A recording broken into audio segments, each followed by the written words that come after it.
இஸ்லாத்தின் விடியலிலேயே சத்தியத்தை ஏற்று தியாகப் பயணத்தைத் தொடங்கியவர், குறைஷிகளின் பனூ ஜமஹ் கிளையில் உதித்தவர், ஈமானுக்காகக் கடல் கடந்த முன்னோடி.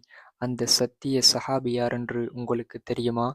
அவருடைய பேருதான் நபீஹ் பின் உஸ்மான் ரலியல்லாஹு அன்ஹு. இவர்கள் மக்கா நகரில் குறைஷி குலத்தில் பனூ ஜுமஹ் கிளையில் உஸ்மான் பின் ரபீஆ தம்பதியினருக்கு அன்பு மகனாகப் பிறந்தார்கள்.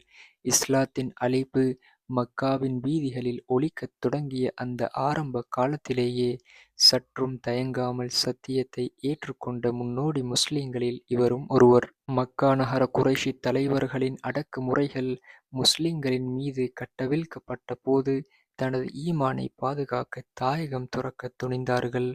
இரண்டாவது ஹிஜ்ரத் குழுவில் ஒருவராக கடல் கடந்து அபிசீனியா நோக்கிப் புறப்பட்டுச் சென்றார்கள்.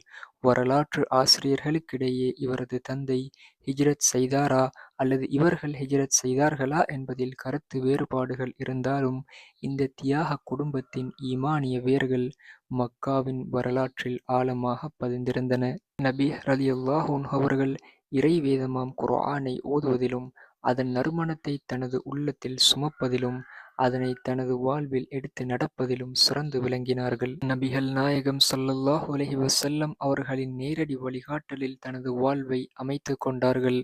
மக்காவின் சித்திரவதைகள், அபிசீனியாவின் அகதி வாழ்வு என தியாகங்களைக் கடந்த நபீஹ் ரலியல்லாஹு அன்ஹு அவர்களின் வாழ்க்கை மதீனாவை வந்தடைந்தது. தனது இறுதி மூச்சுவரை நபி அவர்களின் நிழலிலேயே ஒரு சிறந்த மாணவராக தனது வாழ்வை கழித்தார்கள். இதுதான் குலப்பெருமைகளை விடவும் கொள்கையை உயர்வாகக் கருதிய, ஈமானுக்காகத் தனது வாழ்விடத்தைத் துறந்த, குர்ஆனின் நறுமணத்தை தனது இறுதி மூச்சுவரை சுமந்து நின்ற நபீஹ் பின் உஸ்மான் ரலியல்லாஹு அன்ஹு அவர்களின் வாழ்க்கைச் சுருக்கம்.